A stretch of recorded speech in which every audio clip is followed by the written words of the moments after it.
Bienvenidos aquí a esta su casa Garrido Licona. El día de hoy tenemos un webinar denominado Declaración Anual y en particular vamos a tratar el tema de deducción de intereses. Estamos muy contentos de tenerlos aquí y para platicar de este tema tenemos como invitados a nuestros socios, Asael Apolinar, experto en materia fiscal. Asael, buenos días. Muy buenos días, Salvador. Buenos días, David. Buenos días a todas las personas que nos acompañan en este webinar. Y a nuestro socio también, experto en materia fiscal y sobre todo enfocado al tema de controversia y litigio fiscal, David Ruiz. Buenos días, Salvador. Buenos días, Asael. Buenos días a nuestras empresas asesoradas y a nuestros invitados. Excelente. Bueno, pues vamos a entrar ya directamente al tema. Asael, David, yo creo que uno de los puntos principales que generalmente tenemos que cuidar es este rubro de la deducción de intereses que es aplicable en la declaración anual.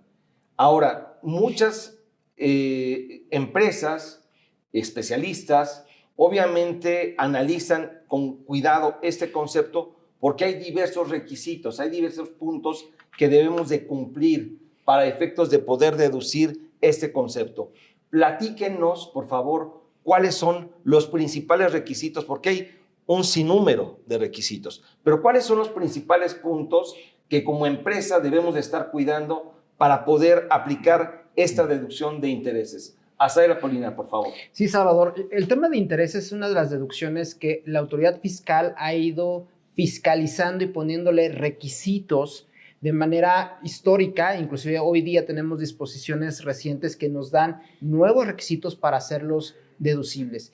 Todos estos los podemos englobar básicamente en 5 temas, que hay más, obviamente hay más requisitos, pero son 5 temas principales que las empresas hoy tienen que estar revisando. 1 es la estricta indispensabilidad de los intereses, ¿no?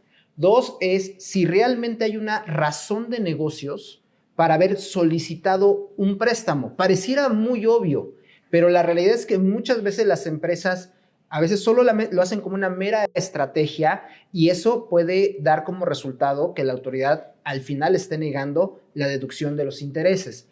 Otro de los temas que ya tiene muchísimos años, desde 2005 viene esta disposición, es el de capitalización delgada, que más adelante platicaremos pero que básicamente limita la deducción de los intereses que vienen de fondeos de partes relacionadas residentes en el extranjero. Y de lo más nuevo que tenemos es el tema de intereses netos, que no solamente restringe los préstamos con partes relacionadas, sino prácticamente con cualquier otra entidad. Y finalmente, la parte que está en todos lados, precios de transferencia. Si tenemos préstamos o fondeos con otras partes relacionadas, precio de transferencia siempre va a estar presente.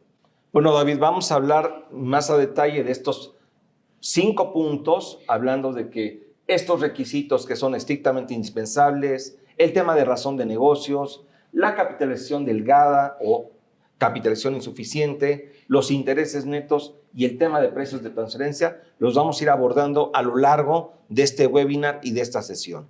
Iniciemos entonces, Asael, David, con el concepto de estrictamente indispensable. ¿Qué se entiende por estrictamente indispensable o cómo podemos demostrar la indispensabilidad y razón de negocios, David? Y sobre todo aquí yo quisiera que comentaras puntos relacionados con cuál es el enfoque que hoy tienen en la mente las autoridades fiscales, aprovechando que tú tuviste esta experiencia y tienes esa visión mixta desde la perspectiva del contribuyente y desde luego también desde la perspectiva de la autoridad. David Ruiz. Claro que sí, Salvador. Este es un punto que si nosotros vemos históricamente la ley, pues existe desde hace mucho tiempo, pero que se ha vuelto por demás importante y más en el tema de los intereses. ¿Por qué? Porque somos un país, como muchos, que requieren de financiamiento, ¿sí? Y hay negocios exitosos gracias al financiamiento. Bueno, de hecho, se establece que lo mejor para el tema de los negocios es no trabajar con tu propio dinero, sino realmente tener o tomar estos financiamientos y trabajar con el dinero, en este caso, de terceros. Entonces, tú aportas un poco de capital, pero realmente tu operación viene creciendo en función del capital externo o financiamiento que se adquiere con motivo de este crecimiento que vas teniendo, David. Y es de ahí que las autoridades, al analizar con todos estos números con los que cuentan, pues se dan cuenta que los intereses, pues en las últimas 2 décadas han sido un concepto por demás importante, y es que este requisito de estricta indispensabilidad y razón de negocios, pues se vuelve por demás importante. Y uno de los puntos que considera este concepto, pues es, así te lo dice la ley, oye, tendrás que demostrar, ¿sí?, cuando tú haces una adquisición de un financiamiento, un préstamo, pues el destino del recurso. Es decir, no basta con que te endeudes, no basta con que lleguen los recursos, sino el primer requisito es ¿y en qué lo estás ocupando? En capital de trabajo, ok, pero ¿en qué? Y ahí se empieza a poner interesante, porque pues si hoy contratamos un financiamiento, pues seguramente tendrás la documentación en este momento, pero si tal vez te preguntan de hace 4 años, pues ahí vienen los retos. Y el destino del recurso es algo tal vez muy sencillo, es ¿en qué utilizaste estos recursos? Y viene un cuestionamiento, y esto se nos ha presentado en la práctica. Cuando viene el financiamiento, se adquiere este financiamiento, pero incluso este financiamiento resulta que se destina para pago de dividendos. Empezamos con los temas interesantes. Interesante, porque la pregunta es, este concepto, bajo este esquema de, bueno, estoy obteniendo financiamiento, pago dividendos, con ese recurso que entró, bajo este escenario, ¿se puede considerar que sí se está destinando al negocio? Viene el cuestionamiento. Es un tema controversial, hay precedentes incluso que lo señalan claramente, que los financiamientos destinados al pago de dividendos pues, son no deducibles. Y aquí viene una segunda reflexión, tienes el destino, pero ¿de verdad necesitabas de ese financiamiento o no? Porque de ahí parte también este análisis en el ejemplo que tú pones. Oye, ¿de verdad requieres ese financiamiento, pagar intereses para tener contentos a tus accionistas?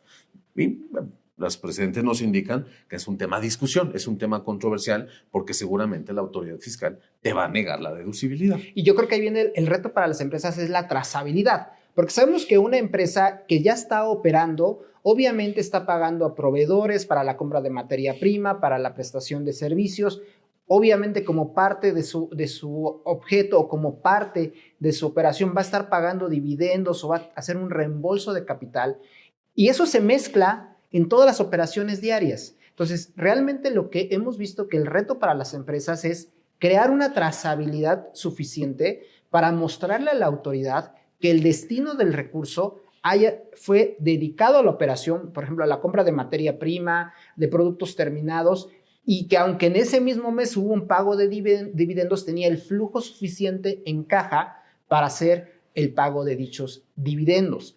Otro de los temas que cuestiona la autoridad era una pregunta que comentaba David, si realmente necesitaban los recursos. Algunas empresas o grupos hacen planeaciones en las cuales dices, bueno, aunque la empresa tenga dinero en caja, no tenga obligaciones inmediatas, métele un préstamo para poder hacer deducciones. Y aparte vienen de una empresa que traía pérdidas fiscales. Entonces, ahí no vas a acumular los intereses. Entonces, son ese tipo de situaciones donde las empresas, los grupos empresariales, tienen que hacer un énfasis puntual en cómo documentan este tipo de operaciones y el destino que tienen estos recursos. Sí, y bueno, estamos observando que en muchas ocasiones se pregunta o se hace el cuestionamiento de, oye, ¿realmente la empresa requiere el fondeo? Lo acabas de comentar. Y bueno, también tenemos que entender que desde una perspectiva empresarial o de gente de negocios, en muchas ocasiones es necesario tener efectivo, tener tus inversiones ahí disponibles, en este caso tu circulante, porque te puede llegar una oportunidad y aun y cuando tengas el circulante ahí disponible y puedas utilizar ese recurso para seguir creciendo tu negocio, bueno, en muchas ocasiones es preferible obtener este financiamiento y no distraer tus recursos líquidos porque eventualmente se te puede presentar una oportunidad. En alguna ocasión, alguna empresa se me acercó para decirme, oye, yo necesito el recurso de manera inmediata porque me están vendiendo mercancía que si yo hoy la compro, tengo un descuento de un 50% y prefiero pagar intereses hoy por financiamiento, Claro. aun y cuando sea a un costo alto, pero obtengo un ahorro por la adquisición de la mercancía. Y por eso en muchas ocasiones se prefiere por parte de las empresas el tener este financiamiento externo, aun y cuando haya disponibilidad de efectivo en la propia empresa. Pero este tipo de detalles, David, son los que son indispensables revelar cuando hay un cuestionamiento por parte de la autoridad en torno a la deducción de los intereses que estamos realizando. David.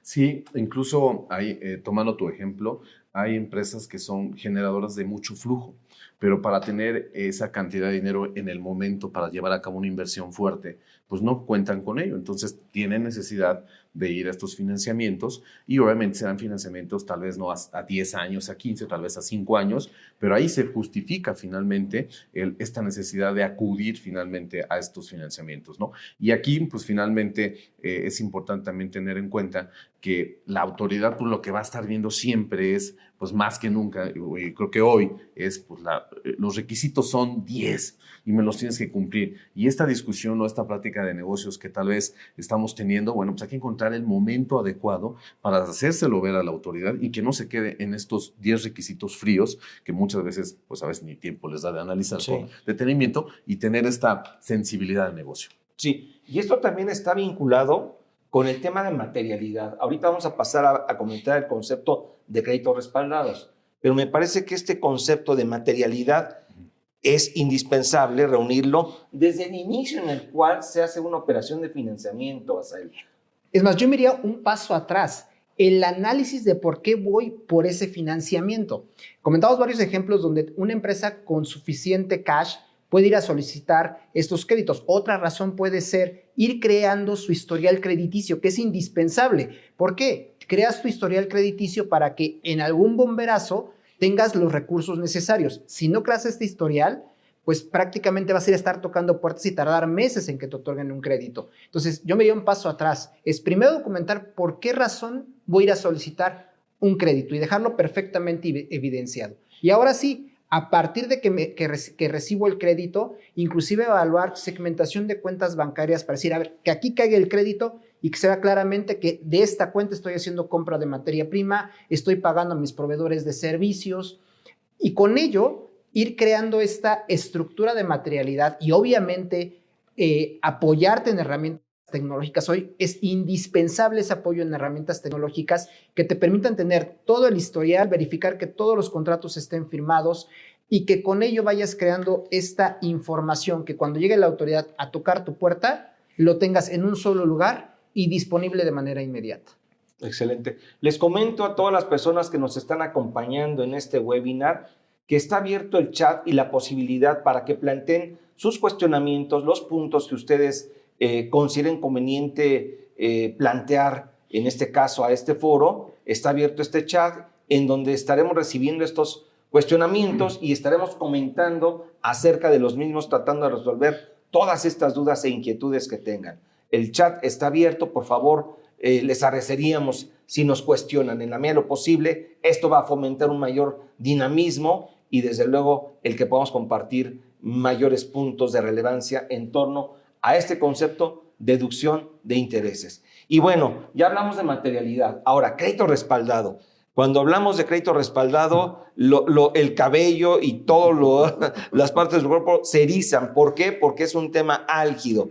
Esto hace mucho tiempo no se estaba analizando por parte de las autoridades fiscales. Hoy ya es un punto que se cuida con detalle, David. Sí, en los créditos respaldados, bien lo dices, esa definición ya viene de varios años, ha tomado mucha relevancia porque pues, las autoridades fiscales lo han aplicado en sus revisiones. Cuando ven una operación de financiamiento y ven estos elementos de la operación concretamente, ven esta famosa materialidad, pueden llegar a concluir que puede estar en presencia de un crédito respaldado. Y aquí las recomendaciones son, pues primero tenemos una definición de crédito respaldado, la ley muy amplia, ¿sí? Hay que encontrar si nos encontramos o no, pero de manera clara y sobre todo se conjuga con el concepto de materialidad. ¿Qué elementos formales tenemos para no estar en esta disposición, ¿no? Porque esta disposición es una disposición, reitero, muy amplia, en donde puedes estar en esa disposición sin necesariamente de verdad estar en ella, ¿sí? A la letra de la ley. Entonces, pues aquí la invitación es finalmente tener en cuenta lo que señala el artículo 11, no trata de estar disposiciones ahora, pero el artículo 11 lo podemos mirar. Y por otro lado, que hay hubo una reforma el año anterior, donde sí señala incluso ¿no? Que si un financiamiento de los distintos a los listados en ese artículo carece de razón de negocios, pues se va a calificar de manera como crédito respaldado. Automática. Y recordar que cuál es la consecuencia de estar en un crédito respaldado, que el interés se va a asumir como un dividendo con todas las implicaciones fiscales que con ello tiene, además de no hacer deducible los intereses. Así es. Sí. Y ya lo comentaremos más adelante en los pagos al extranjero, pero esto cobra pues importancia cuando es una operación de un financiamiento que viene del extranjero. A mí lo que me llama la atención de este concepto de crédito respaldado, y en la práctica se está dando esta situación, es que cuando analizamos las estructuras de financiamiento que se tienen en diversas empresas, la realidad es que nos estamos ubicando en este concepto de crédito respaldado. Y es que a la mínima, o sea, realmente, como comentaba David, el margen es muy pequeño. Simplemente un grupo empresarial que tiene hoy una estructura de cash pooling puede estar en un supuesto de crédito respaldado. El cash pooling es una figura que puede considerarse crédito respaldado. Platícanos acerca de ella, porque seguramente muchas empresas tienen esa figura. ¿En qué consiste el cash pooling? Y sobre todo, ¿qué es lo que debemos cuidar para no ubicarnos en este concepto de crédito respaldado y generemos la no deducción? Hoy debemos, para efectos de la declaración anual, cuidar estos temas. Sí, normalmente el cash pooling lo estructuran los grupos empresariales para crear una eficiencia financiera y operativa. ¿Por qué? Porque concentran todos los recursos en una sola entidad del grupo. Todos los excedentes de flujo de efectivo que tengan las empresas del grupo se concentran ahí. ¿Esto qué les permite? Acceder a mejores instrumentos de inversión, porque llegan con mucho más recursos que lo hicieran de manera individual. De igual forma, pues administran la tesorería en una sola entidad y en ocasiones esta entidad hace todos los pagos a proveedores o únicamente le libera los recursos a las empresas para el pago de proveedores, para el pago de nóminas. ¿Dónde podemos estar en un riesgo de crédito respaldado? Si una de las empresas, por ejemplo, da 100 pesos de flujo de efectivo al cash pooling, solo debiera disponer de esos 100 pesos. ¿Dónde comenzamos a tener problemáticas?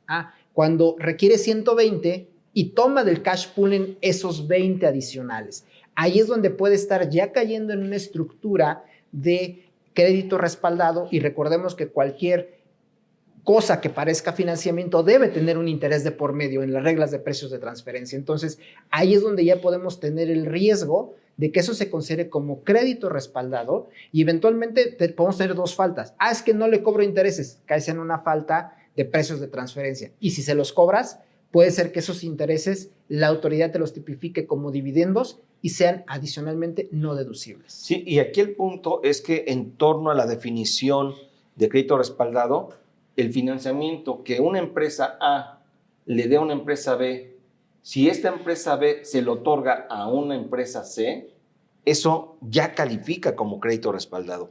Pero lo curioso es que en la práctica, cuando vemos esto en la vida diaria, pues hay muchas estructuras y es común ver esto. Acabas de hablar de una tesorería concentrada o cash pooling, en donde todas las empresas de un grupo mandan sus recursos ahí. En el momento en el cual se toma, está esta figura de una empresa le proporciona a otra y esa empresa se lo da a una distinta. Y ya te ubicas en ese concepto de crédito respaldado, y por eso, para efectos de la deducción de intereses, es indispensable el verificar todos estos esquemas que hoy tenemos, porque nos pueden cuestionar esa deducción si no la tenemos debidamente soportada y bien analizada. David. Sí, y aquí me gustaría hacer énfasis en algo. Es muy común que en estas tesorerías centralizadas, ya sea a nivel nacional México, empresas mexicanas con un cash pooling en México, o multinacionales mexicanas o extranjeras con una tesorería centralizada en el extranjero, es muy común y es casi la regla que exista la famosa figura del netting, ¿no? Es decir, cuando la tesorera le presta a una de las empresas, pero a su vez ella en algún momento fluyó recursos a esa tesorería para que funcione este concepto de tesorería, oye, pues somos deudores y acreedores recíprocos.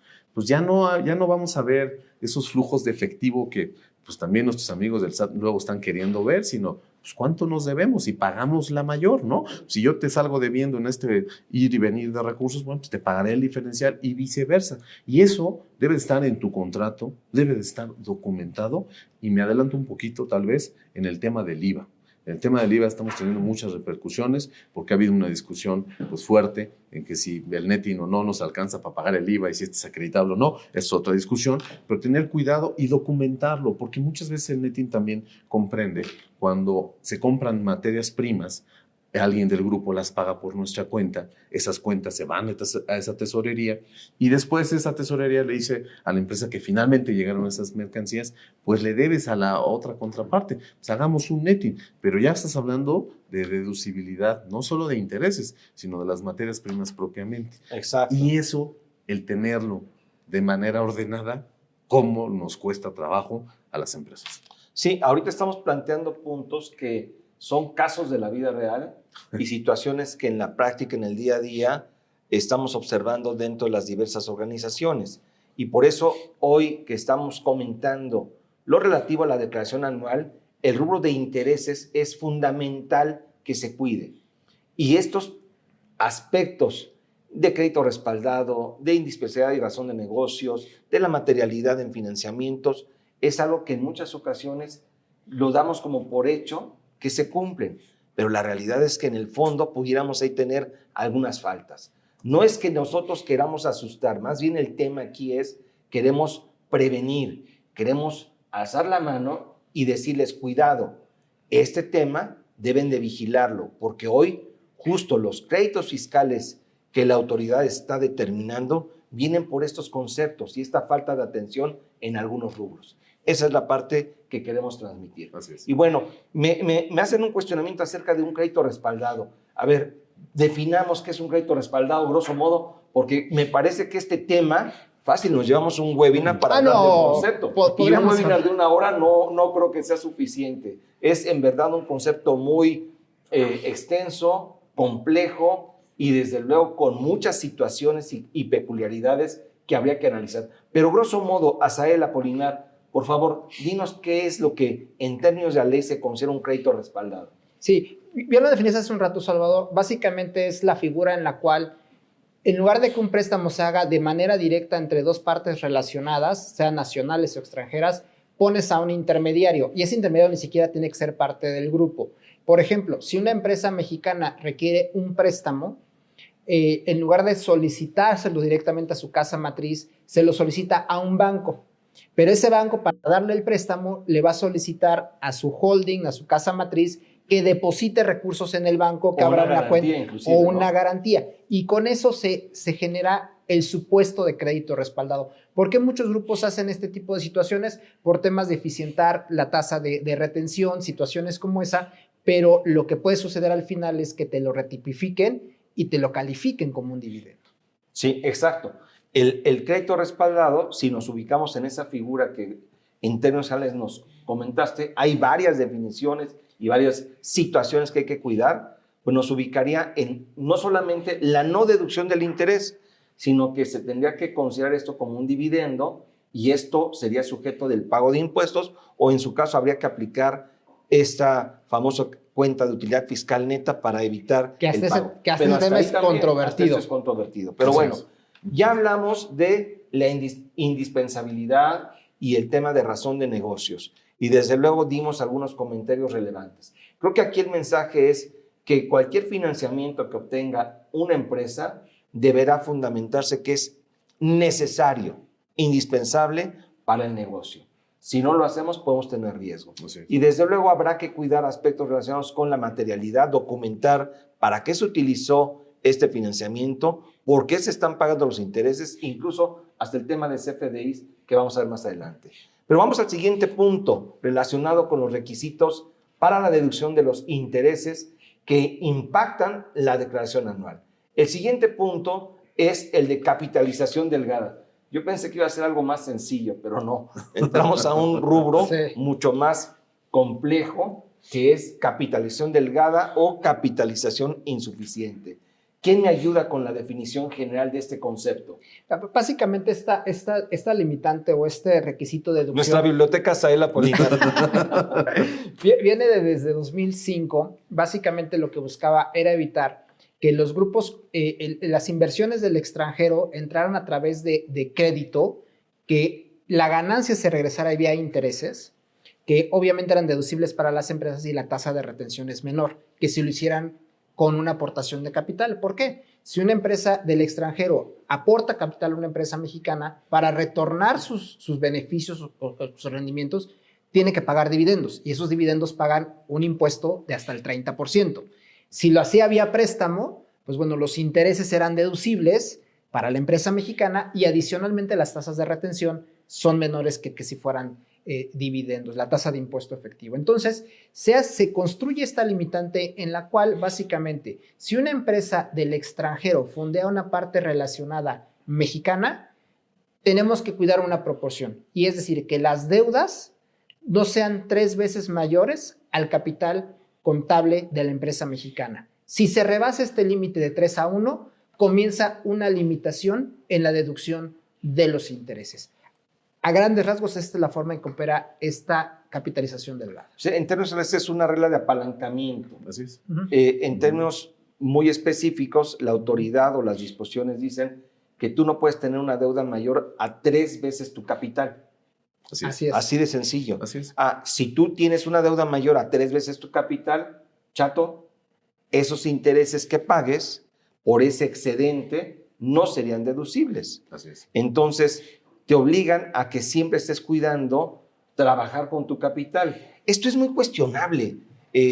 Obviamente para gente del mundo de los negocios, hace un momento decía que hay grandes empresarios que han hecho sus fortunas basándose en estructuras de deuda, en donde el capital que invierten sí existe, pero la realidad es que su mayor fuente de recursos para seguir invirtiendo viene de financiamientos. Y esta regla es contraria a ese estilo de negocios, que desde mi perspectiva es lo mejor que los empresarios señalan, es que pongamos el dinero a trabajar. Y si el dinero es de un tercero y eso genera riqueza para ese tercero y para la empresa, pues es mucho mejor. Pero con esto no se cumple, David. Sí, esto, pues, nada más adicional lo que señala Asael, es una disposición que no fue una ocurrencia de México. Exacto. Las 3 que vamos a ver, incluida en esta plática, son incorporaciones por exigencias globales, porque pues, en todos los países se da que es preferente trabajar con deuda. Sin embargo, pues siempre los abusos son los que llevan a tener este tipo de limitantes, ¿no? Justificadas o no, pues ya están en la ley, y aquí habrá que ver, porque la propia ley tuvo que dar ciertas salidas, ¿no? Ciertas excepciones. Por ejemplo, ahí hay algo sobre... Tú puedes medir ese 3:1 considerando tu capital contable, pero también hay otro capital, un fondo fiscal que puedes sustituir, que es CUCA más CUFIN, y restando a partir, pues, recientemente del año anterior, pues las pérdidas fiscales. O si tienes justificado inclusive el que para tú operar tengas una proporción mayor, puedes ir al SAT y presentar una autorización para que te den un parámetro mayor, una proporción mayor, ¿no? Que esa es la parte importante de cómo debemos de unir este concepto de capitalización delgada o insuficiente con el de razón de negocios, en donde debemos de justificar, ok, yo opero con deuda. Y eso se da muy seguido en empresas con grandes volúmenes de inversión, en maquinaria, en donde pues obviamente el ejemplo que ahorita viene, el caso de Tesla, que está muy sonado, pues viene con una inversión muy fuerte. Muy probablemente Elon Musk o los inversionistas que están detrás de esto, pues traen capital, pero también traen muchas estructuras de deuda para poder aplicar e invertir en nuestro país, y la fabricación, o en este caso lo que sería todo el armado, la ingeniería de la planta donde se van a producir estos automóviles o estos insumos para diversas empresas de Tesla, pues no es algo que cueste 2 pesos y no se sacan aquí de la bolsa. Se necesita financiamiento, y es ahí donde vienen estos aspectos relacionados con reglas particulares que sí nos permiten incrementar esa relación 3:1. Así es, y sobre todo que ciertas industrias están exentas. Por ejemplo, la construcción, se sabe que su modelo de negocio obviamente no es capital propio, siempre es financiamiento, no le aplica esta regla. Al sector financiero en general, salvo la regla que vamos a comentar ahorita para SOFOMES de grupo, tampoco lo aplica, porque el sector financiero, ¿en qué se basa? Tomar el dinero de unos y prestárselo a otros. ¿Su ganancia cuál es? El margen de intermediación. Así es. Entonces, realmente esta regla, no obstante que sí busca acotar, también entiende que ciertas industrias no tienen por qué tener esta limitante. Así es. Ahora hablamos también del sector financiero, también empresas que se dedican a lo que son obras de infraestructura. Así es. Así es. David, Asael. Y bueno, la pregunta en este caso que me están haciendo es, ¿qué tan fácil o difícil es poder ampliar este margen de 3-1, es decir, tener un mayor financiamiento? ¿Y qué es lo que debo hacer para poder tener esta ampliación de esta proporción de 3-1? Como lo comentaba, la propia ley te permite, ¿no?, a las empresas que acudan, en este caso ante las autoridades fiscales, a solicitar una autorización donde, pues sí, van a tener que poner en blanco y negro este modelo de negocio que justifique y evidencie que es necesario el operar con un porcentaje mayor. Y te puedo dar ejemplos, me tocó ver algunos en el sector, por ejemplo, las arrendadoras, que es muy común, el que soliciten financiamiento para poder hacer frente a su negocio, pues hay autorizaciones. Ese es un buen ejemplo. Las arrendadoras, estrictamente hablando, no son pertenecientes al sector financiero en términos de las disposiciones fiscales y legales que hay. Así es. No son, sí participan como un intermediario, pero no son parte del sector financiero. Y ellas tienen este problema. Así es, están en la regla, ¿no? Están la dura, ese 3-1, y está la opción de ir por este ruling. Entonces aquí el mensaje es, pues, atrévanse, ¿no? Si finalmente ya cumplimos con razón de negocio, está claro el destino del financiamiento, atrévanse, es viable que obtengan una resolución. Ahora, en relación con este tema siempre hay un temor, oye, pero es que si yo voy con la autoridad fiscal, pues le voy a dar toda la información y por ahí me puede, perdón, pero atorar o cuestionar, perdón por la expresión, pero estamos en un foro en donde la idea es hacer esto de una manera muy didáctica, entendible. Pues sí te pueden ahí jalar la oreja o te pueden identificar algún punto si no estás debidamente pues documentado tu caso y si traes pecados. Pero el que nada debe, nada teme. Y en principio me parece que la petición la tienes que hacer fundamentando que es un tema de razón de negocios. Tu empresa no la constituyes para no pagar impuestos. Tu empresa la constituyes para hacer negocios, generar utilidades y desde luego de esas utilidades pagar un impuesto. No nos debería de preocupar si todo está en orden y esa es la parte que debemos de cuidar.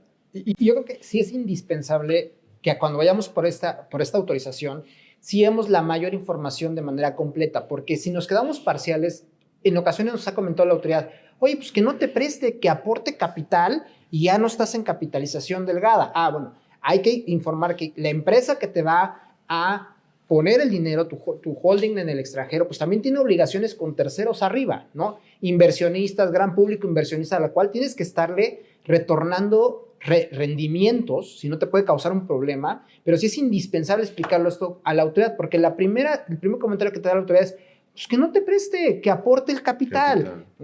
Entender por qué el modelo de negocio ni siquiera es funcional de esa manera para casa matriz. Sí, yo creo que aquí esta parte es importante. Si tú requieres de un mayor financiamiento e incrementar esta regla de captación insuficiente de proporción de 3-1, a 5-1, a 10-1 o más, es primer paso, tienes que evaluar que tú estés cumpliendo con tus obligaciones fiscales. Si tu situación fiscal es correcta, es transparente, es muy probable que tengas un caso de éxito, porque lo que tienes que hacer es poner tu modelo de negocios en blanco y negro, justificar el por qué requieres mayor financiamiento y plantárselo a la autoridad. Así es. La autoridad está abierta. Así es. La autoridad obviamente está buscando recaudar más, pero también es muy sensible a este tipo de situaciones. Hay mucho temor y miedo en torno a que la autoridad nos puede determinar créditos fiscales, no nos va a dar este tipo de autorizaciones o beneficios, y la realidad es que sí se pueden lograr, pero desde luego si esto se hace correcta y de una manera transparente. Así es, y es curioso porque se han otorgado, existen estas resoluciones, y cuando se han emproblemado es porque esas resoluciones contienen una serie de requisitos que los puedo resumir en continuidad. Tú me trajiste un escenario con un plan finalmente de negocios, bueno, pues que se cumpla ese plan de negocios y de tiempo en tiempo, si hay variaciones, acércate, pero debes de darle cumplimiento a lo que se establezca ahí con base en la información que la propia empresa otorgó. Entonces, aquí la reflexión es, hagamos uso de estos beneficios, ¿no? Y no tengamos estos temores, pues que a veces son más infundados que nada. Sí. Me están planteando diversos cuestionamientos en torno a esta figura de capitalización delgada, que es un requisito para la deducción de intereses. En primera instancia, ¿dónde está regulado este concepto de capitalización delgada, Asael? Está en el artículo 28 de no deducibles, y eso es bien importante. Parte de la premisa que esta regla de 3-1 son intereses no deducibles, salvo que cumplas esta proporción. En la ley del impuesto sobre la renta, artículo 28. Artículo 28 de la ley del impuesto sobre la renta, ahí se regula intereses no deducibles y el por qué no serían deducibles bajo esta figura de capitalización delgada o insuficiente. Ahora bien, estas excepciones que se están dando también para sector financiero, construcción, infraestructura, etcétera, vienen en este artículo 28 también. Igualmente viene en la misma fracción, está documentado prácticamente todas las reglas. Okay. Sí. Esta opción en torno a, vamos a utilizar el capital para efectos de determinar la proporción y tenemos la posibilidad, en este caso, de tomar el capital contable o, en su caso, el capital de aportación o capital fiscal, capital de aportación determinada conforme a las disposiciones fiscales en esta materia. Esta opción de tomar uno u otro, esto también viene en este artículo 28. Viene, y aquí viene un tema bien importante. Cuando una empresa decide ejercer esta opción, tiene que aplicarla durante 5 años de manera obligatoria. Hubo un cambio muy relevante el año pasado porque anteriormente el capital fiscal solamente se integraba de la CUCA y la CUFIN. Recordemos que la CUCA son todas las aportaciones de capital que han hecho los accionistas y la CUFIN son las utilidades fiscales que ya pagaron impuestos. Cuando lo comparaban con el capital contable, sobre todo en empresas que fueran perdedoras por su propio ciclo de operación, la consecuencia era que te beneficiaba más el tema del capital fiscal. Con la incorporación al cálculo de las pérdidas fiscales para el capital fiscal, es decir, hoy tienes que sumar CUCA, CUFIN menos pérdidas fiscales, esto ya te cambia la proporción.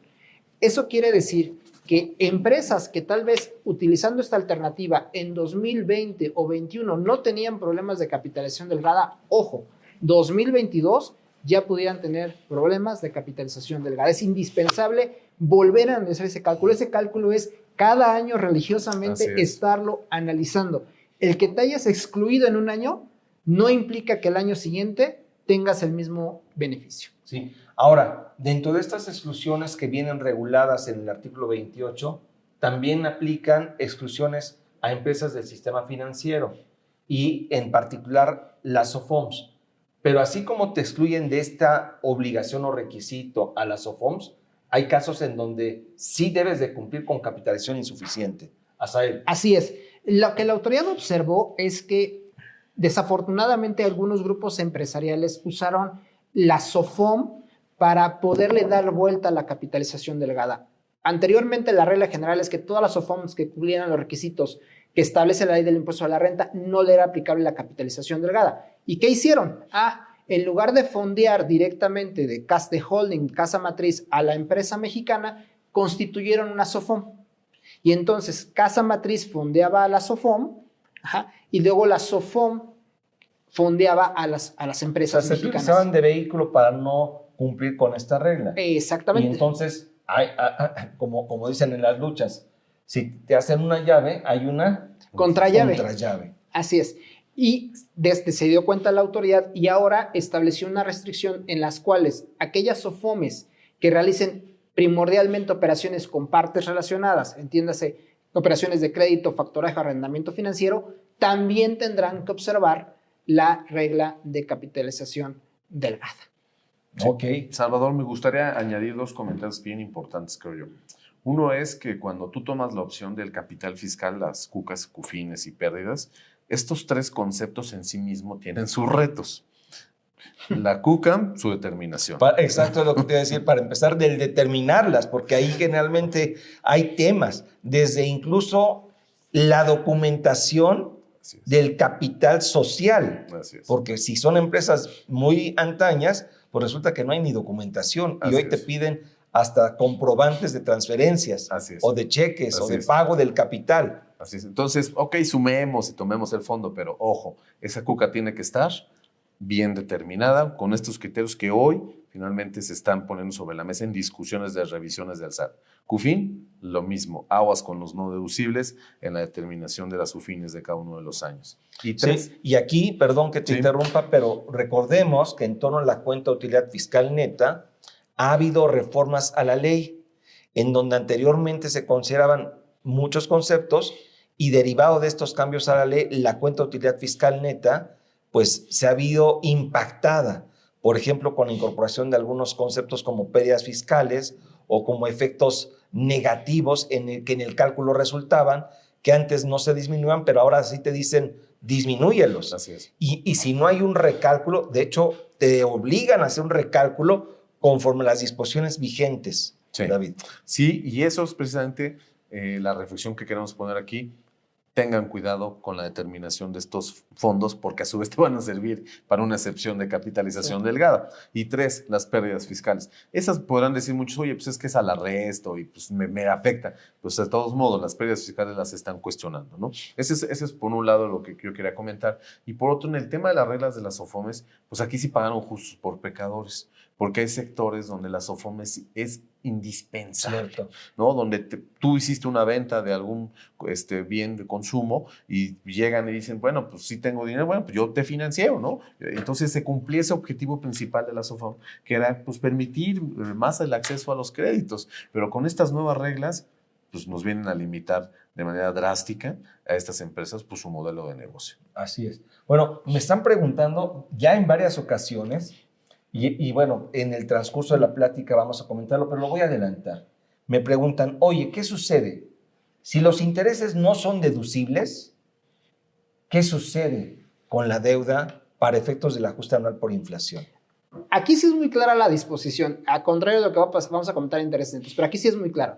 Si una parte de los intereses es no deducible, proporcionalmente esa deuda tendrás que excluirla del ajuste anual por inflación. Esta regla sí contempla ese escenario y sí es muy puntual en el tema de proporcionalidad.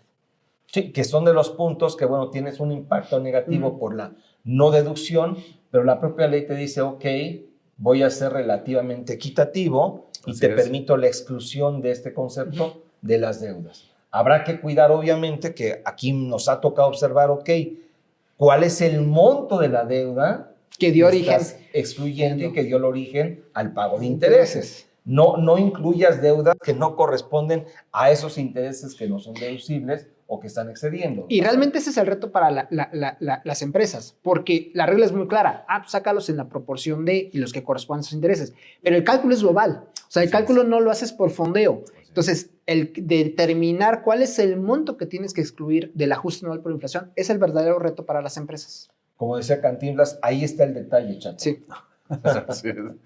Bueno, ya comentamos el tema de capitalización delgada o insuficiente, que es un requisito indispensable para la deducción de intereses. Seguramente hay muchos más conceptos y detalles que sinceramente no alcanzan para comentar en este webinar. También aquí habrá que reservarnos otro webinar especializado en este tema de capitalización delgada o insuficiente, porque hay mucha tela de dónde cortar. Así es. Vamos al siguiente punto, particularmente, preguntan antes de ir al siguiente punto que no sé quién, aquí está ya. Intereses netos. La pregunta que me hacen antes de pasar a intereses netos es, ¿cuál es la mecánica para excluir estos financiamientos o préstamos del ajuste anual por inflación? Ya lo acabas de comentar. Así es, hay que identificar, de la parte de los intereses no deducibles, identificar de qué deudas provienen y esas excluirlas del ajuste anual por inflación. Se escucha bien sencillo, pero insisto, cuando tienes un pool de deudas es, a ver, inclusive tienes tasas diferenciadas por el origen de los fondeos, ahí es donde está el verdadero reto para poder decir, estas son las deudas que puedo excluir del ajuste anual por inflación, que es un beneficio para la empresa. Sí. Por eso la autoridad lo cuestiona tanto. Sí, afortunado o desafortunadamente, hay situaciones en la ley en las que no existe un instructivo. En el paso número 1, identifica. Paso número 2, paso 3, sino que ahí es donde viene ya un tema de criterio fiscal, legal, financiero, contable y de muchos otros conceptos para desarrollar estas identificaciones, esta separación. Y son de los puntos que hay que cuidar a detalle, Sí, David. sí, y yo haría también un par de reflexiones más rápidamente. Es uno, los efectos cambiarios que deriven de financiamientos que estén en moneda extranjera, ¿no? Cuando vamos a hacer este análisis, para que tomarlos en cuenta. Y dos, las definiciones de intereses, porque muchas veces están pagando intereses y a veces ni cuenta se han dado porque están atrapados por una definición. Recordemos que la ley define lo que es naturalmente un interés, es decir, jurídicamente, pero por otro lado hay muchos conceptos que por asimilación de la ley son intereses y a veces tú crees que estás pagando un servicio o algo más, pero estás pagando intereses. Entonces, como lo dijo el cálculo, esto es anual, verificar los conceptos de intereses y la mecánica propiamente. Bueno, uno de estos conceptos, si mal no recuerdo, es el tema de garantías. Gracias. Ese concepto en donde parecería que son gastos o son erogaciones que tengo de garantías por servicios, Sí. como bien apuntas. No, papá, Pues son son intereses. Con las Así es. comisiones por Las apertura. comisiones por apertura también es otro caso. En fin, son detalles, buen punto, Así es. que hay que cuidar. No todo en la vida son servicios, sino más bien pueden ser De intereses. Sí. Ya vos. Ok, intereses netos, David, Asael. En términos generales, ¿qué es este concepto que debe de cuidarse para efectos de la declaración anual y con ello estar en posibilidad de deducir intereses? Bueno, esta regla todavía es más agresiva que la anterior.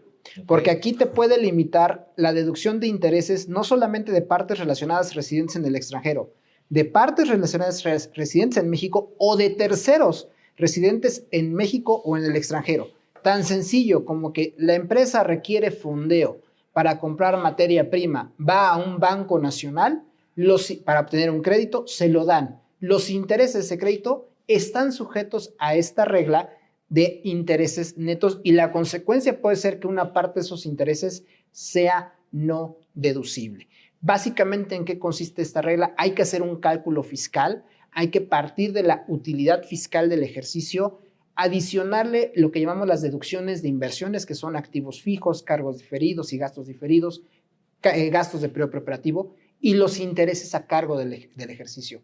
Con eso llegamos a lo que llamamos utilidad fiscal ajustada. Esa multiplicada por el 30% nos va a dar un referente, un indicador para poderlo comparar con nuestros intereses y derivado de ello podemos llegar a un monto no deducible. En otras palabras, determinamos una EBITDA fiscal y es la base para determinar si podemos hacer deducibles o no nuestros intereses. Una regla que hemos observado, por ejemplo, si tú inviertes en activo fijo un préstamo, seguramente no tendrás este problema. Si lo inviertes en materia prima, este préstamo, puedes tener un tema de que esté limitado el tema de la deducción de los intereses. Así de cuando son estrictamente indispensables. O sea, ya cumpliste los otros requisitos, pero hasta el destino del recurso puede impactar en que puedas hacer o no, deducibles los intereses. Oye, esto puede parar tu operación, o sea, ya entrando al mundo de los negocios, ¿Sí? La realidad es que todas estas reglas desinhiben o inhiben, más bien, en cierta medida, el tema de seguir invirtiendo en infraestructura, en materia prima, en nuevos productos, en maquinaria, y pues ya la observación por parte de los empresarios o gente de negocios es: oye, pues cada vez es más difícil hacer negocios en México por este tipo de situaciones que nos están estableciendo, en donde voy a pagar impuesto cuando realmente no estoy generando utilidades, porque estos finalmente sí representan gastos de la empresa. Así es. Y que en los primeros años de inversión son gastos que son necesarios, que no tienes utilidades, pero que bajo esta figura tendrías que pagar impuesto aun y cuando no hay utilidades reales. Y que tiene una figura, un monto de exención que es de 20 millones de pesos, pero realmente eso lo acotas a realmente pequeñas y medianas, y casi micro y pequeñas empresas, ni siquiera la mediana tiene un margen. Y súmale que si dentro del grupo tienes varias empresas, esos 20 millones los vas a tener que repartir entre todas las empresas del grupo. Sí. Entonces, realmente sí puede tener esta regla un impacto importante en las empresas. Ojo, la no deducibilidad, a diferencia del crédito respaldado, en este caso los intereses netos, es parcial. Es decir, si en un año, derivado de este cálculo, la empresa determina que tiene intereses no deducibles, tiene la oportunidad de hacerlo deducible en los 10 ejercicios siguientes. Pero justamente es indispensable, pues, en lo más posible, que no tengas no deducibles en un ejercicio. Ok. ¿No? Aquí, ahorita vamos a un cuestionamiento que nos están haciendo en torno a este cálculo, sobre todo en aquellos casos en donde se debe partir de la limitante de los 20 millones de exclusión para aquellas empresas que no tienen este tipo de erogaciones hasta por 20 millones de pesos. La pregunta es, ¿cuáles son los puntos a considerar?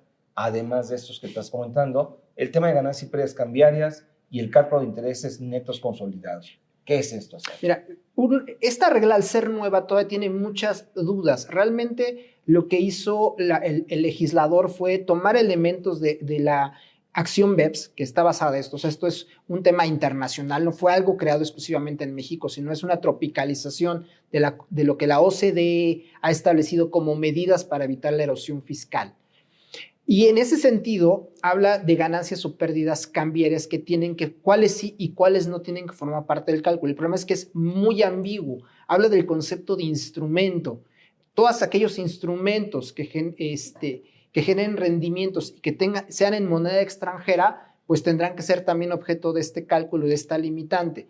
La definición de instrumento es amplísima. Entonces, sí es importante que las empresas primero distingan qué tipo de operaciones si en moneda extranjera tienen que jugar o no. Oye, si yo compro mercancía, si vendo mercancía en moneda extranjera, ¿me juega o no la ganancia cambiaria? Si tengo fondeos en moneda extranjera, ¿tengo que incluirlos? Esas son de las primeras definiciones que tienen que hacer las empresas para poder identificar y hacer correctamente el cálculo. Como hemos dicho, no es pagar de más, no es pagar de menos, es pagar lo justo.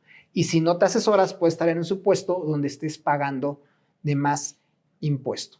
En el tema del cálculo consolidado, esta regla ya preveía que los grupos empresariales podían hacer todo este cálculo consolidando toda la información del grupo.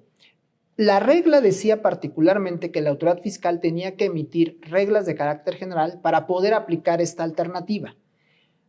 Ya en próximos días, la Suprema Corte estará emitiendo una sentencia en la cual señala que la autoridad no tiene que emitir las reglas y, en consecuencia, todo lo que necesitan las empresas para hacer este cálculo consolidado de intereses netos está en la ley. Entonces, ese punto es bien relevante. ¿Por qué? Hoy muchas empresas ya habían aplicado metodologías para hacer este cálculo consolidado, que normalmente les da un beneficio de mayor deducibilidad de los intereses, con estructuras que no necesariamente van en línea con lo que va a definir la Suprema Corte de Justicia. Entonces, hoy es importante para los grupos empresariales, si aplicar una metodología, revisar si esa metodología eventualmente va a ir en línea con lo que va a concluir la Suprema Corte. O si no lo han aplicado, también es la oportunidad de definir una metodología y verificar si este cálculo consolidado de intereses les da el beneficio de poder deducir un mayor monto de intereses a nivel grupo. Esto es parte de lo que nos están planteando en un cuestionamiento. Lo voy a leer como está. Respecto de la limitante en la deducción de intereses netos, ¿cuál es su opinión con respecto a hacer una distribución de los 20 millones de pesos con base en los ingresos y únicamente considerando las sociedades del grupo que se encuentra en esa limitante, sin incluir a las sociedades del grupo que no se encuentran en ese supuesto delimitante? Hacemos un mix. O sea, lo que sí me conviene lo pongo acá y lo que no, pues lo pongo por separado. Es que justamente ese es el reto. En sí, la distribución de los 20 millones es un tanto injusta, si me permites el concepto, porque va en función a los ingresos acumulables que hayan tenido de manera individual las empresas. Eso no va en relación con las necesidades de fondeo que tiene la empresa.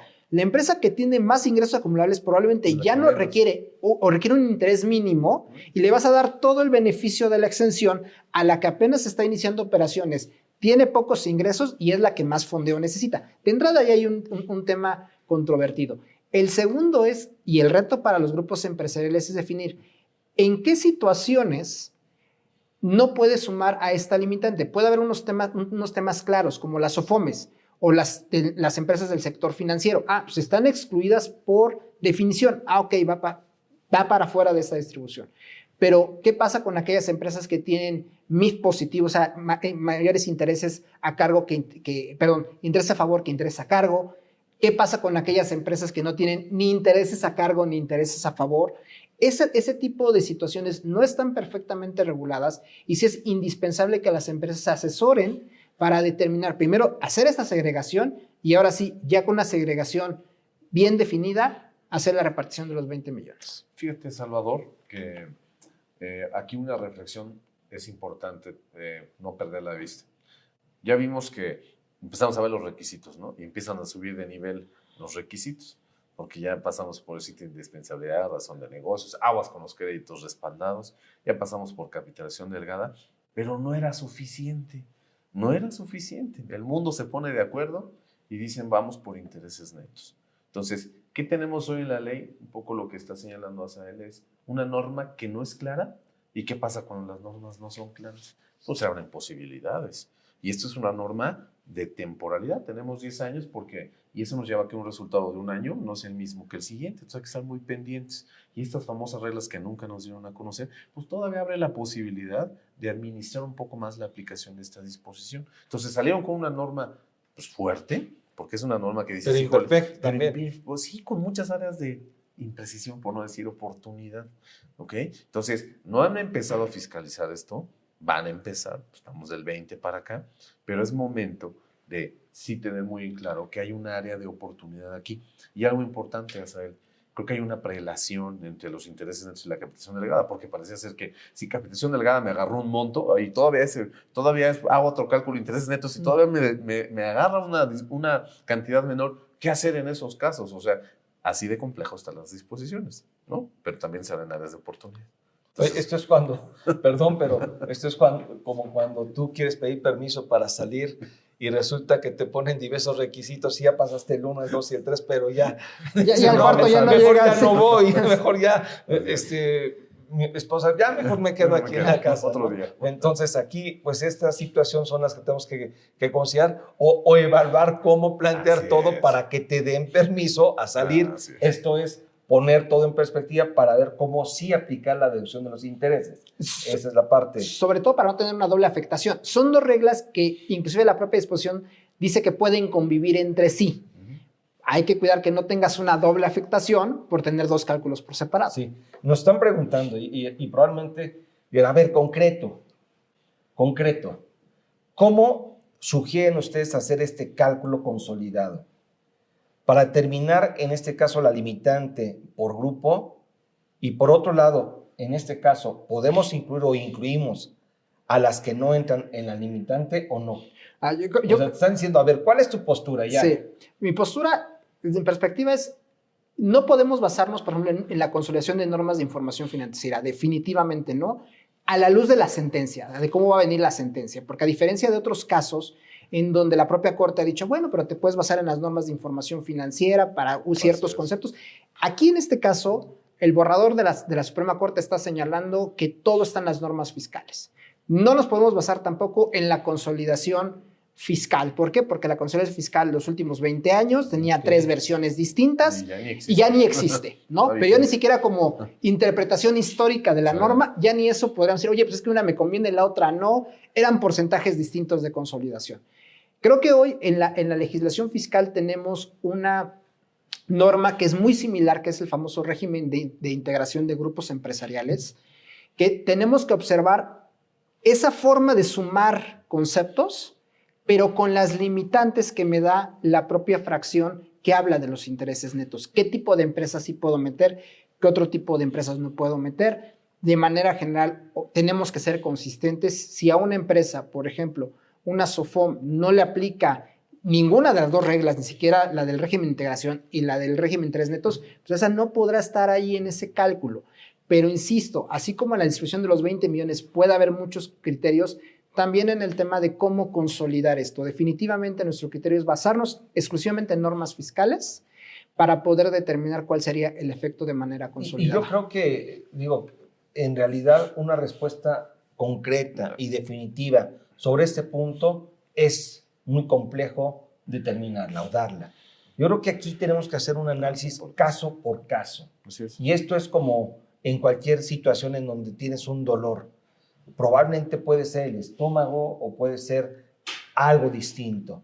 Para poder determinar qué es lo que debes de, en este caso, tomar para curar ese dolor, esa molestia y o esa enfermedad, es indispensable ver a una persona que, evaluando tu contexto general, haciéndote un check-up sobre este dolor, esta molestia, ya te determine cómo seguir un tratamiento. Y me parece que en el tema de deducción de intereses netos, esto es algo que debemos de hacer. Todos quisiéramos que haya, al igual que en capitalización insuficiente, un instructivo.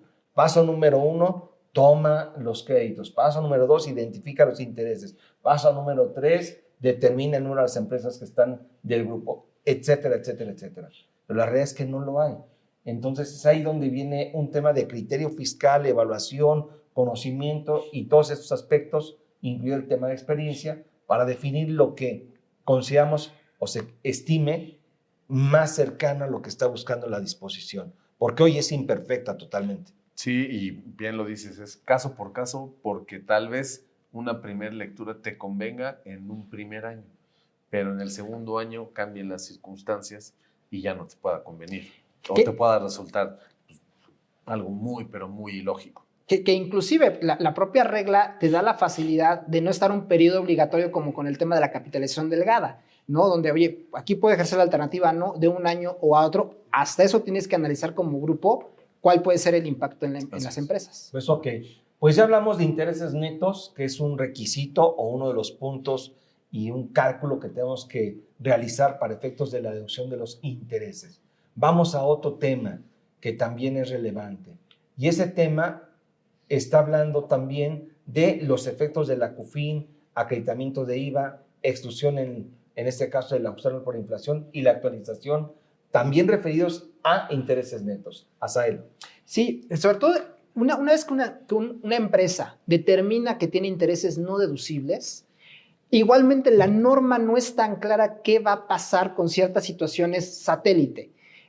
Hablábamos del tema de la CUFIN, ¿no? La CUFIN, recordemos que son las utilidades que ya pagaron impuestos y tenemos una fórmula para calcular la famosa utilidad fiscal neta, que tenemos que incluir los no deducibles.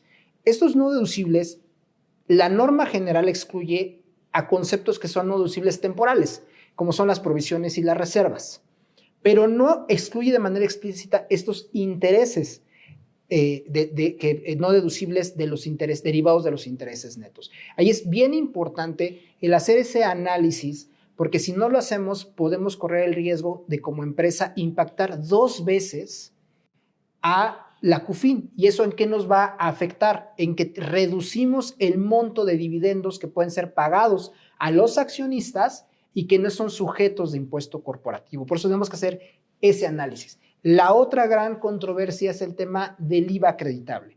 Recordemos que si una empresa solicita fondeo de otra parte relacionada que no es parte del sector financiero, los intereses llevan IVA. Entonces, el cuestionamiento que aquí surge y que las empresas tienen que definir con asesores, ¿qué pasa si no son deducibles? Si no son deducibles. ¿Por qué? Porque, insisto, esta es una canasta global. Tú pagaste intereses. Aquí el planteamiento, si no es deducible el interés, pues probablemente el IVA que corresponde a ese interés no debería ser acreditable. Es correcto. Pero es cuestionable porque no es por naturaleza propia del interés no deducible, sino por una regla particular. Y es no deducible por el momento, porque eso te lleva a que más adelante pueda ser deducible. Yo creo que ahí es discutible, pero no debería haber un limitante, una limitación en el acreditamiento. No debería, pero inclusive... ¿Tú qué opinas, David? Pues no debería. No debería. No debería, pero inclusive empresas que dicen, bueno, yo me quiero ir a la conservadora. Ah, bueno, define un procedimiento. ¿Por qué? Porque este cálculo es anual. El pago de IVA es mensual. ¿Qué complementaria vas a presentar? ¿La de enero, la de junio o la de diciembre? ¿No? Y por otro lado, el tema de decir, a ver, no, coincido con lo que comenta Salvador, es un no deducible temporal. ¿Qué pasa si a los 10 años definitivamente no pude hacerlo deducible? Ah, ya se vuelve permanente. Te vas a regresar a 10 años atrás a presentar complementarias de IVA para ese acreditamiento con la actualización Ya de recargos. construyeron las facultades. Exactamente. Bueno, no necesariamente, como es temporal, yo creo que puede concatenarse hacia atrás. Y bueno, ahí hay teorías en relación con ese tema. Exactamente. Pero bueno, no demos ideas más allá. Yo creo que es un tema polémico, que aquí más que nada volvemos a la situación de establecer una definición o una posición. Son puntos que hay que considerar y que evaluar necesariamente. Y que, desde luego también el mensaje para la autoridad es, hay estos puntos, estos aspectos que no están regulados. Sería mucho mejor si se establecen las reglas, si se dan a conocer los aspectos que nos permitan pues calcular nuestra declaración, nuestros impuestos de una manera más sencilla y transparente y que no nos dé dolores de cabeza el que tomes una postura u otra, no porque quieras no pagar impuestos, sino porque pues es lo que está en la ley o no está. Y al no ser claro, pues tú tienes que tomar una decisión que puede ser correcta o incorrecta, pero ante la falta de las disposiciones, pues no es necesariamente incorrecta si tomas esta postura de acreditar el IVA o de deducir o de excluir, etcétera. Exclusión del ajuste anual por inflación, David. ¿Qué nos dices aquí? Bueno, pues quisiéramos tener la claridad como existe en capitalización delegada, pero no la hay. No la hay. Y aquí volvemos a lo mismo también de la propia lectura, pues puede dar pauta a que definitivamente se pueda excluir, ¿no? Habrá que tomar también ciertos elementos alrededor pues, de qué deuda estemos hablando y de la propia mecánica, ¿no? Porque definitivamente pues, la ley no es clara en ese sentido, ¿no? Entonces es un tema controversial, ¿sí? Y pues habrá que analizarlo, pero no es un no rotundo, pero tampoco es un sí en todos los casos, o sí exclúyelo, ¿no? Así es. Nos están preguntando algo en torno a la cuenta de utilidad fiscal neta. La pregunta es, ¿para CUFIN se consideran, en este caso, los que podrían generar una UFIN negativa? Me imagino que la parte de los intereses no deducibles, ¿no? Sí, desde nuestra perspectiva, no debieran ser incluidos como parte de la UFIN, porque no tienes un método de reversión hacia adelante cuando sí lo hagas deducible. Oye, me gusta este foro, es de los foros que más cuestionamientos han hecho y son cuestionamientos que no son sencillos, sí son de criterio. Sí, que sí traen fondo. Probablemente por ahí hay algunos expertos que ya nos están poniendo a prueba en torno a este tema. Qué bueno.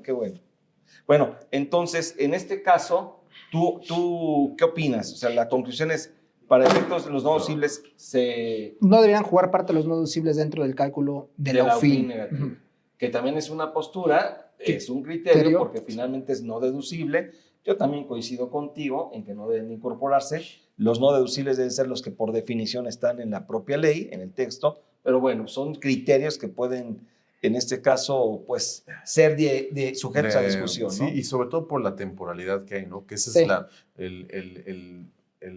la peculiaridad que tiene esta deducción, ¿no? Que es un tema sujeto a temporalidad. Actualización, ya hablamos de que el ajuste anual por inflación, David, pues no hay una regla clara para excluir, en este caso, las deudas, como sí sucede en capitalización insuficiente. Y en el tema de actualización, ¿qué existe? Bueno, lo que pasa es que justamente como es un concepto que puedes ir a ser deducible durante los 10 años siguientes, la norma te permite actualizarlos. Y hace una referencia al tema de pérdidas fiscales, a las normas de pérdidas fiscales, pero es una referencia muy global. Recordemos que las pérdidas fiscales tienen dos periodos de actualización, en el año que la generas y en el año en que la aplicas. Lo que no está claro es, oye, ¿y eso cómo lo traslado al cálculo de intereses netos? ¿En qué momento los actualizo? Cuando estoy haciendo mi cálculo de intereses netos y considero los no deducibles de años pasados, ahí actualizo, ahí todavía no actualizo. Cuando ya voy a hacer los deducibles, ya que mi cálculo me permitió hacer deducibles, intereses de años pasados, ahí es cuando, hasta ese momento, le aplico las dos capas de actualización. Esa es una parte que es importantísimo para las empresas. Hemos observado empresas que prefieren no actualizar con tal de no entrar en la controversia. No, sobre todo en estos periodos inflacionarios es, a ver, vamos a sentarnos, definir una regla, establecerla y con ello, pues, tomar todo la regla como te lo permite. O sea, tú ya estás perdiendo dinero por no hacer los deducibles en un año. Ese dinero que estás perdiendo, la propia norma te permite recuperarlo de alguna forma a través de la actualización. Oye, no pierdas la oportunidad de actualizarlo. Así es. Así es. Bueno, en torno a lo que es intereses netos, ¿alguna reflexión o comentario adicional para pasar a otro tema? Estar atentos a lo que va a resolver la Corte, ya de manera, bueno, ya se resolvió, nada más que lo dé de manera muy clara a conocer y confirmar que el consolidado es una muy buena opción para determinar en verdad dónde puede estar en los intereses netos, ¿no? Ok, Asael. Yo creo que es un tema donde las empresas no tienen que tirar a saco roto. El hecho de que 2020, 2021 no hayas tenido temas de interés netos no quiere decir que 2022 no lo vayas a tener, sobre todo con el incremento de las tasas a nivel mundial. Sí es importante cada año estar analizando este cálculo y ver, porque pueden cambiar las circunstancias. Oye, antes no tenía operaciones en moneda extranjera, ahora sí, ahora ya me está dando no deducibles. ¿Qué va a pasar hacia adelante? Sí. Oye, un punto, ahorita lo comentaste. ¿Qué sucede si en años anteriores esta regla de intereses netos no me aplicó? No me aplicó porque pues no tuvo un impacto en la no deducción. Pero este año 2022, que voy a declarar a más tardar el 31 de marzo, al hacer el cálculo, pues resulta que sí tiene un impacto negativo en mi determinación del impuesto. Mi pregunta es, ¿puedo ampararme? La realidad es que se puede de manera administrativa, pero la realidad es que la sentencia de la Corte ya está en el sentido que el cálculo es constitucional, inclusive va hacia el tema de que las normas no es necesario que la autoridad las emita. Entonces la realidad es que mejor es asesórate para poder hacer el cálculo como debe de ser y que no tengas una afectación. O sea, todos los amparos que en relación con este concepto de intereses netos se interpusieron ya La línea es que es constitucional. es constitucional. ¿Ya es un criterio definitivo? Prácticamente sí, porque viene de la Suprema Corte de Justicia. Prácticamente es que sí es un hecho o más bien todavía por ahí. No, hay sí algo que sí se es puede- un hecho. Ok. O sea, ya los que interpusieron en este caso un amparo en contra de esta limitante o procedimiento para evitar la deducción completa de los intereses, pues ya tienen que ajustarse a la regla y hacer Así es. el cálculo. Así es. Ya no hay forma de ampararse. No. Ok, perfecto. Pues vamos, yo diría que bajo ese escenario es indispensable analizar con profundidad estos temas y desde luego checar cada uno de estos puntos porque el impacto que podemos tener en nuestra declaración en el rubro de intereses, deducción, puede ser relevante. Sí. Vamos al siguiente tema. Retenciones aplicables. Aquí también tenemos algo relevante a considerar.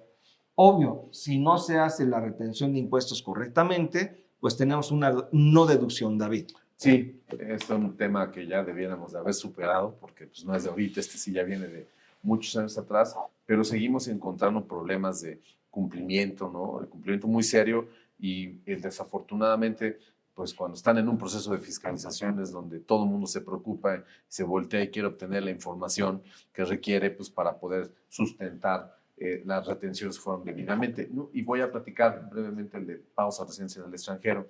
Y como sabemos, pues hay muchos tratados ya que tiene México, hay que usar esos beneficios y es muy importante que tengan al menos dos cuestiones, su constancia de residencia, ¿no? Y que identifiquen a los famosos beneficiarios efectivos cuando se esté pagando dividendos, regalías e intereses, ¿no? Entonces, es bien importante este requisito. La verdad es que es algo de lo que desafortunadamente sufren mucho las empresas, en no tener estos expedientes que son básicos para la aplicación, en el caso concreto de tratados, y ya no decir que si vamos a empezar a vivir con lo que ya será cuestión de otra conversación, la famosa convención multilateral, ¿no? Del famoso programa BEPS, ¿no? Que es aún más complejo todavía, pero bueno, eso es en concreto en el tema de pagos a residencia en el extranjero. Sí que, por cierto, perdón, Asael, David, tenemos un evento que va a ser o será presencial en relación con lo que es el MLI, Sí. que son los acuerdos multilaterales, y que dentro de esos conceptos de los acuerdos está el tema de deducción de intereses y pagos o retenciones por pagos al extranjero. Así es. Que es un tema de discusión muy profundo que los diversos gobiernos aliados a la OCDE están vigilando y que, bueno, están poniendo de acuerdo para fiscalizar más. Es de que cuidado con esos temas. Asael, un comentario en torno al tema de retenciones. Mira, complementar el tema de pagos al extranjero y también con el pago a personas físicas, indispensable el CFDI, que también a veces se omite esa parte. Recordemos que en pagos al extranjero hay una regla particular para poder obtener un CFDI que hace las veces de constancia y que es indispensable para la deducción, igual para personas físicas. Y sobre todo el tema de retención a SUFOMES, recordar la nueva regla. Anteriormente, cualquier SOFOM que pagara intereses al extranjero podía aplicar una tasa del 4.9% sobre esos intereses. Hoy día, si esos intereses van destinados a una parte relacionada, ya no pueden aplicar la tasa del 4.9%. De hecho, se van a la tasa máxima del 35%, con la oportunidad de aplicar tratados internacionales de igual forma. Pero sí es bien importante este cambio, esta reforma que sucedió, inclusive a la luz de las auditorías que hoy todavía están abiertas en relación a la tasa de retención del 4.9% que efectuaron las SOFOMES en años anteriores a que entrara en vigor esta reforma. Ok, bueno, ojo, el tema de retenciones hay que asegurarnos que se apliquen correctamente los tratados, que se tenga debidamente documentada todo ese tipo de erogaciones. Desde luego también el concepto de materialidad es indispensable vigilarlo, cuidarlo y efectuar la retención debidamente es algo indispensable. Si no efectuamos la retención correctamente, tendremos un impacto en la no reducción de estas erogaciones por concepto de intereses. Y también otro punto, ¿qué pasa si yo absorbo el pago del impuesto que se debería de retener al extranjero? Ahora hay que tener mucho cuidado porque esto ha sido muy organizado por las autoridades fiscales y pues hay que tener en cuenta que desde el contrato mismo se debe de establecer eso. No es decir que, ay, pues de momento ya lo absorbí, yo te voy a ver qué hago. No, debe de venir en el contrato y no necesariamente les aplica a todos los conceptos, ¿no? En intereses, concretamente, palomita. Hay que checar los términos del contrato y obviamente pues es deducible finalmente para la empresa y estaremos ok en ese punto, Salvador. Ok, habrá que cuidar esos detalles también. Pues vamos al siguiente rubro. Vamos a ver que se haya... Ya se terminó. Otros requisitos. Otros requisitos. ¿Cuáles son esos otros requisitos? Además, y todo lo que no dice la ley, imagínatelo y ahí, Exacto. que sí lo dice en este caso. Sí. O sea, son varios requisitos que sí están en ley. Pero bueno, pues te tienes que hacer definitivamente, echar un clavado en la ley para estar verificando y punteando cada uno de estos puntos. Y van desde el tema de los FDIs, que es algo indispensable. Si no se tienen, pues ya también tienes un problema. Asael. Así es, y sobre todo porque los intereses tienen un tratamiento fiscal muy diferenciado de lo que van de la mano con la emisión de CFDIs. ¿Por qué? Tanto los intereses a favor como los intereses a cargo se van en devengado. Es decir, si una empresa devengó a cargo intereses, puede hacerlos deducibles, tenga o no en ese momento el comprobante fiscal. ¿Y por qué no lo va a tener? Si una empresa fue y se fondeó con un banco, por ejemplo, los intereses que devengó en diciembre son totalmente deducibles a nivel anual. Pero ¿cuál es el tema con el banco? Seguramente el banco está aplicando la facilidad de hacer cortes del CFDI como es el corte del crédito. Si el crédito cortaba el día 15 de diciembre, pues le va a emitir su comprobante el 16 de diciembre. Los otros 15 días de diciembre van a estar amparados en el comprobante fiscal que le va a emitir en enero. Entonces, esto no implica que los 15 días restantes de diciembre no los pueda hacer deducibles, los puede hacer deducibles. ¿Cuál es el reto hoy para las empresas? El que la autoridad está cruzando todo con CFDIs, ya inclusive las deducciones. Entonces, es indispensable que se haga este trabajo de conciliar los CFDIs que me está mandando el banco versus lo que yo estoy deduciendo, demostrando que yo estoy deduciendo al devengo y que eventualmente el interés está amparado en un comprobante que se emitió con una fecha posterior, pero por una regla particular que están haciendo, que pueden aplicar las empresas del sector financiero. Y esto es bien importante ya de cara a la declaración anual. Perdón, aquí otra vez estoy por checar algunos temas, se mete de repente los vendes. Pero a ver, particularmente en este caso de valor de mercado, David, ¿cuáles son los principales puntos, aspectos que debemos estar vigilando y que impactan a las empresas? Tiro por viaje ya nos están dando. Sí, ahí hay dos temas que me gustaría poner sobre la mesa. Uno es que hay un requisito en ley que te dice que si tú adquieres o contratas un financiamiento y a su vez le prestas, ya sea a un cliente tuyo, a una parte relacionada tuya, pues no puedes subsidiar lo que se conoce como el subsidio de tasa, es decir, le debo de cobrar, debo de ganar en esta intermediación, ¿no? La lógica de fondo es una intermediación, es decir, yo pago una tasa del 10 y cobro una tasa del 11, gané 1. Entonces, ese es un requisito que te lo pone en blanco y negro la ley, pero obviamente, ¿cómo vas a poder soportar eso?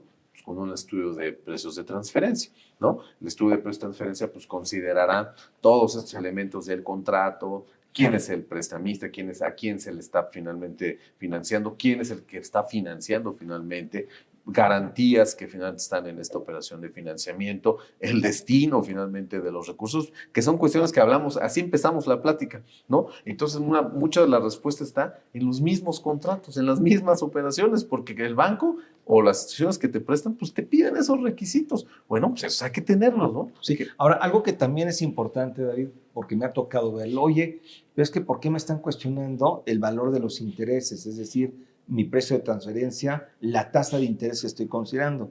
Si estoy pagando una tasa del 30%, pero mi tarjeta de crédito, las tarjetas de crédito, yo tomé tarjetas de crédito como referencia y están en 50, 60 o hasta hay tarjetas de 70%. Ahí hay que cuidar el tema de comparables, ¿no? Así es. O sea, no podemos mezclar peras con manzanas. Así es. Tú mismo, creo que en el ejemplo está la respuesta.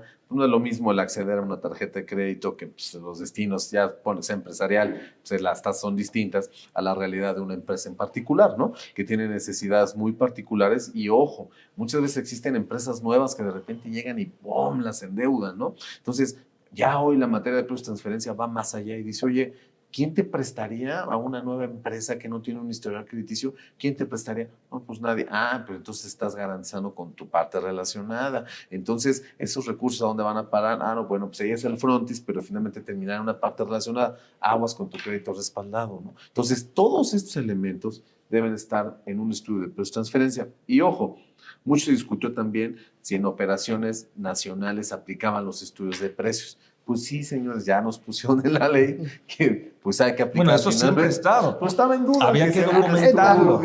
No le llamabas estudio de precios, pero había que una documentación, pero sacabas exactamente en el mismo punto. Haciendo un estudio. Y sobre todo yo creo que hay que entender el dinamismo que los precios de transferencia tienen, sobre todo en ese tipo de operaciones de intereses. ¿Por qué?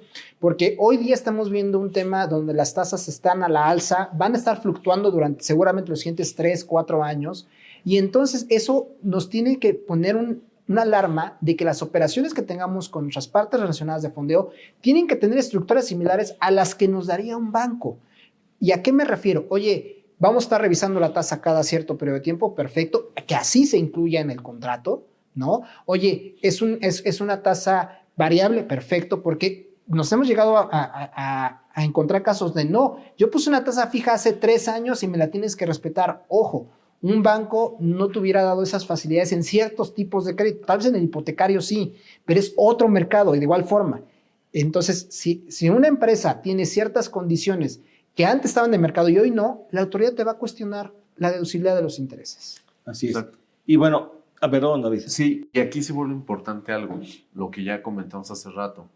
Es decir, estamos hablando de financiamientos como muy naturales, ¿no? Que el banco, la institución financiera fluye recursos. Pero ¿qué pasa cuando te financian tu proveeduría de bienes y de servicios, ¿no? Pues también a veces ahí decimos, no, pues ahí no pasa nada con el interés. No. Te está financiando. Entonces, el estudio de precios recoge esa realidad económica y dice, señor, a usted nadie le prestaría si no fuera su parte relacionada, ¿no? Usted es un independiente, dice, ok, te presto, pero si te pasas 3 meses, la tasa es esta. Y si te pasas más, la tasa es esta. Esa realidad del mercado deben de estar en los estudios. O cuando una tesorería centralizada hace los pagos por cuenta tuya de materia prima y te da 30 días para que le pagues.